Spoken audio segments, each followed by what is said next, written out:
Salut à tout le monde, encore une fois, nous sommes à Niort pour la 6e édition du forum de l'ESS, l'économie sociale et solidaire. Et j'ai l'honneur, là, tout de suite, maintenant, d'être en présence de Sylvie Mayer. Bonjour. Bonjour. Donc vous êtes la responsable de la commission nationale de l'ESS-PCF, c'est ça?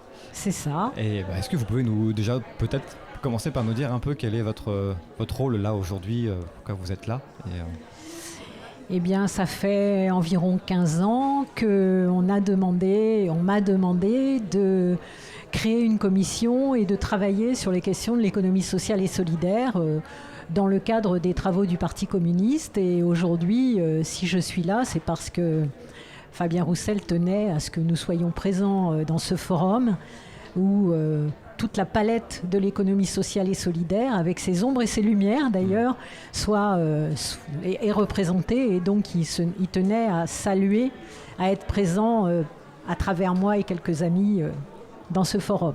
Ok. Alors justement, vous parlez d'un communisme déjà là dans l'ESS. Est-ce qu'on peut en parler un petit peu ? C'est quoi en fait ce communisme déjà là ? Eh bien, le communisme déjà là dans l'ESS, c'est à travers ses valeurs de solidarité, de fraternité. Comme il faut savoir qu'il y avait des associations qui s'appelaient la Fraternelle au tout début de l'économie sociale et solidaire. Ces valeurs d'éthique, le fait qu'on ne recherche pas le lucre, mais on est dans la non-lucrativité ou la lucrativité limitée, notamment dans les SCOP, les SIC, les CAE. Et tout ça nous intéresse beaucoup. Et aussi dans le fait que dans certaines entreprises, donc ces entreprises que je viens de nommer, ce sont les salariés qui sont propriétaires de leur entreprise. Et ça, c'est vraiment déjà du communisme, on peut dire. Et quand effectivement ils s'approprient de façon démocratique, parce qu'il ne suffit pas d'être propriétaire. S'il y a un chef parmi les propriétaires, ça n'est pas extraordinaire. Il faut bien sûr des leaders. Ça, c'est sûr qu'on ne peut pas faire une SCOP si on n'a pas quelques poignes qui ont envie d'en découdre. Mais c'est parce que dans ces entreprises, j'en connais beaucoup, nous en connaissons beaucoup. Il y en a certaines qui sont récentes, mais qui sont très symboliques. C'est Scopti, issu de Fralib, qui était l'été éléphant. Ils se sont battus pendant 1336 jours, c'est le nom de leur thé maintenant, thé 1336, pour obtenir d'être les propriétaires. Et quand on regarde tout ce qu'ils ont fait comme construction culturelle, puisqu'il y a des films, il y a du théâtre, ils chantent, et puis aussi comme renouvellement de la production. Et ça, nous y sommes très attachés. Nous sommes très attachés à ce qu'on a appelé le développement durable, la transition écologique. Et dans ces entreprises, la plupart du temps, on est aussi très attaché, par exemple là, à ne plus utiliser des produits chimiques, mais uniquement des produits naturels et si possible issus de circuits courts. Donc tout ça nous paraît vraiment préfiguré de ce que pourrait être le communisme. Et le communisme, c'est un chemin qui commence aujourd'hui, qui a commencé hier, mais qui est aujourd'hui, et nous espérons va s'élargir. Alors ça peut s'élargir par les chemins de l'économie sociale et solidaire qui, par exemple, montrent des modèles. Les sociétés coopératives d'intérêt collectif sont pour nous des modèles pour le service public. Nous sommes attachés à ce qu'il y ait des nationalisations pour un certain nombre de très grands groupes de banques, pas les banques coopératives. Elles peuvent rester coopératives, mais encore faut-il qu'elles reprennent un peu plus de démocratie qu'il n'y en a réellement. Lâcher un peu tout ce qui est spéculation. Quand le Crédit Agricole fait de la spéculation sur les produits agroalimentaires, c'est quand même un peu gênant, je dirais, au moins gênant pour l'économie sociale. Donc, que les SIC sont bien préfiguratifs de ce que pourraient être des nationalisations, mais dans lesquelles il y aurait toutes les parties prenantes. Pas seulement un État patron avec des salariés, mais par exemple les communes riveraines dans les lieux où elles sont. Je peux prendre un exemple récent. Il y a eu toute une bataille autour de l'Aéroport de Paris, ADP, qu'on a privatisé. Et au moment où ça s'est privatisé, notre commission avait fait la proposition de se battre pour une société coopérative d'intérêt collectif avec les salariés de la plateforme, les entreprises de la plateforme, y compris les commerçants dans la galerie, et puis les communes riveraines qui ont leur mot à dire sur les trafics d'avions. Donc on voit là qu'il y a tout un tas d'éléments qui peuvent préfigurer ce que pourrait être le communisme. Du coup, vous avez un outil. C'est la commission dont vous avez parlé. Comment ça se passe du coup cette commission ESS-PCF? Est-ce qu'on peut en parler un petit peu de voilà en fait c'est quoi cet outil comment ça se développe? Et ben voilà par exemple, je ne sais pas si on le voit bien là. Nous avons collectivement écrit ce livre, une conception communiste de l'économie sociale et solidaire. Alors pas que des communistes, mais par exemple des universitaires qui se sont adjoints à nous pour réfléchir, travailler en partant de la pratique vers la théorie et de la théorie vers la pratique, pour voir qu'est-ce qui aujourd'hui est du communisme déjà là et comment on peut continuer dans le cadre d'une transition écologique, économique et sociale. Nous sommes très attachés au féminisme et nous savons que c'est un débat aussi. Dans l'ESS, il y a des ferments de féminisme vraiment présents, mais il y a aussi encore des inégalités et certains luttent contre ces inégalités, d'autres on a besoin de les pousser encore. Ok. Et donc il y a un thème qui est assez fort dans ce manifeste-là, qui est la question de la réappropriation des entreprises par les ouvriers, la possibilité en tout cas que pourraient avoir les ouvriers de se réapproprier l'entreprise lors des fermetures d'entreprise. Ça c'est un combat que vous menez actuellement, est-ce qu'on peut aussi en parler et peut-être aussi la mettre en lumière par rapport à la fameuse loi Hamon de 2014? Alors il faut savoir qu'il y a 10 ans exactement, les communistes dans une association qui s'appelait Agir pour une économie équitable, ont participé, pas seuls, mais ont participé avec plusieurs centaines de personnes. Alors il y avait des élus, des parlementaires de plusieurs bords. Ça allait jusqu'à l'ordre des notaires, mais aussi des syndicalistes, de simples citoyens qui sont venus à l'Assemblée nationale pour élaborer un projet de proposition de loi pour le droit de préemption des salariés en cas de vente de leur entreprise. Ça a été tellement un outil intéressant finalement qu'au moment de la présidentielle avec le futur président Hollande, les établissements, les associations de l'ESS, lorsqu'elles interrogeaient les candidats, leur posaient la question: que pensez-vous, que ferez-vous? Alors, pas forcément droit de préemption, mais droit de préférence des salariés. Et à l'époque, je me souviens d'une réunion organisée par le CGES ou par la Confédération des SCOP, enfin, elles l'ont fait toutes les deux. La question leur a été posée et tous les candidats avaient dit « mais oui, il faut faire ». Alors, celui qui a été élu, il ne savait pas qu'il serait élu, mais sa promesse, il ne l'a pas tenue. Et la loi Hamon... Il y avait des aspects positifs. Alors, la loi Hamon, c'est venu après. C'est venu en 2014, après l'élection. Et donc, le droit de préemption, on l'a présenté au cours de discussions, de travaux avec le cabinet de Hamon, de Benoît Hamon. Lui était plutôt favorable, mais en interministériel, il y avait des freins importants.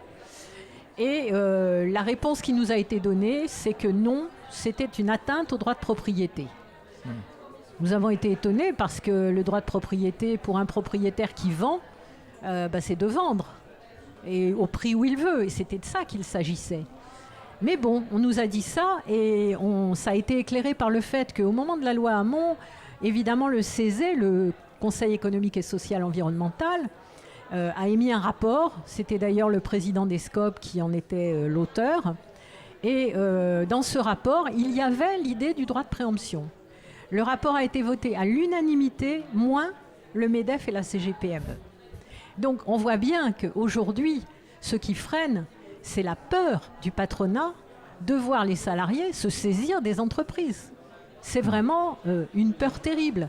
Or, dans la loi Hamon, il y a la préfiguration du droit de préemption parce que, on sait déjà qu'un locataire, quand un propriétaire vend, il a le droit de préemption.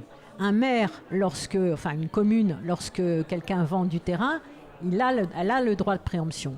Et là, dans la loi, les commerçants en coopérative, alors Leclerc, Système U, Intermarché, ils ont le droit de préemption. C'est-à-dire que si l'un d'entre eux vend son magasin, il doit le laisser pendant 6 mois à disposition des autres membres de la chaîne avant de le mettre à quelqu'un d'autre.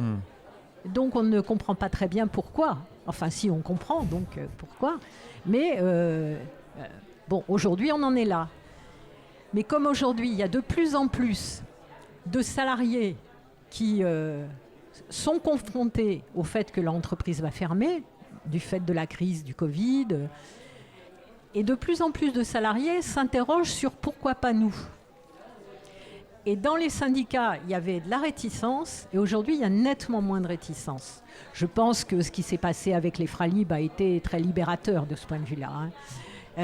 Donc, c'est le moment de faire en sorte que vienne sur la table une loi.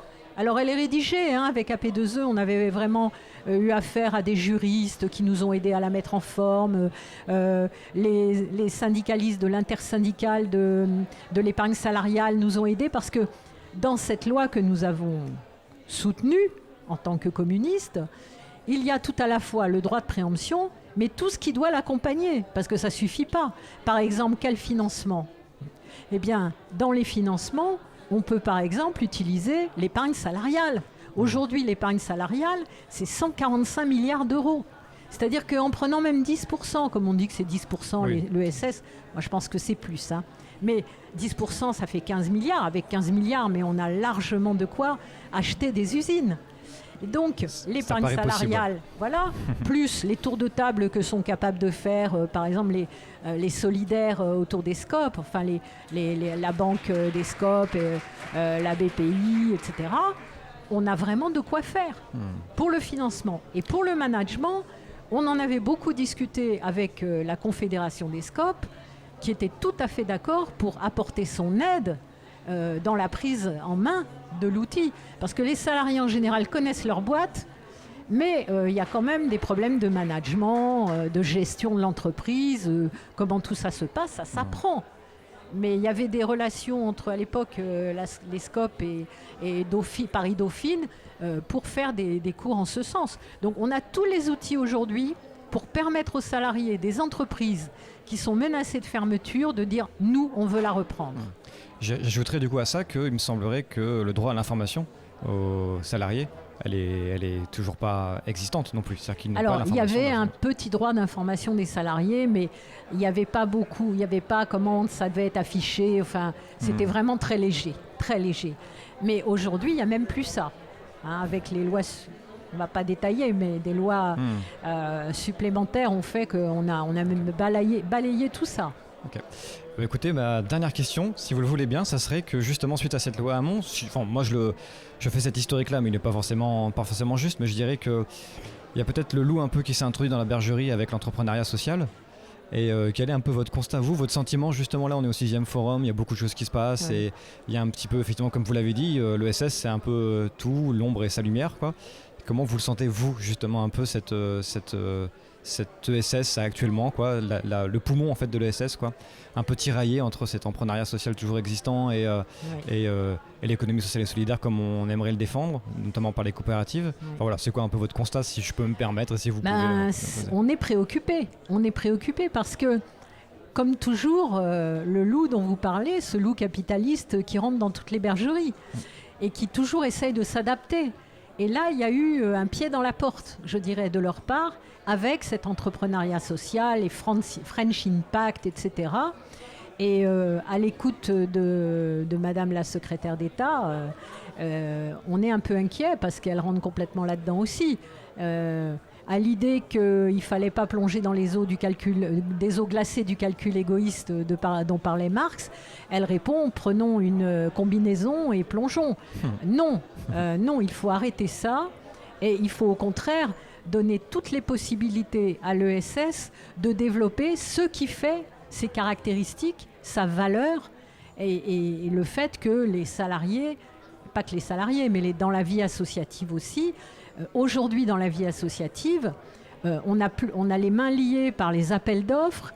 On ne peut plus faire comme avant sur l'imaginaire qu'on a, sur la créativité. On est obligé de se soumettre à un certain nombre d'appels d'offres. Et on utilise aujourd'hui, et c'est ça qui est grave aussi, on utilise des associations et des bénévoles à faire des choses que l'État devrait faire, que les services publics devraient faire. En exploitant tout à la fois les bénévoles en question, les salariés de ces bénévoles, si je prends les ADMR par exemple, l'argent qui est donné aux ADMR pour gérer le fait d'accompagner des personnes à domicile, mais c'est terrible. C'est terrible. Donc là, il y a vraiment un danger et il faut tous ensemble être très vigilants et puis multiplier cette belle économie sociale, la faire grandir, la développer pour que s'y introduisent et s'introduisent dans l'ensemble des entreprises notamment, puisque c'est surtout ça qui nous préoccupe, la démocratie dans l'entreprise, chiche. Très bien. Merci beaucoup. Merci on va Mathias. arrêter là. Merci Sylvie Maillard d'avoir accepté l'invitation.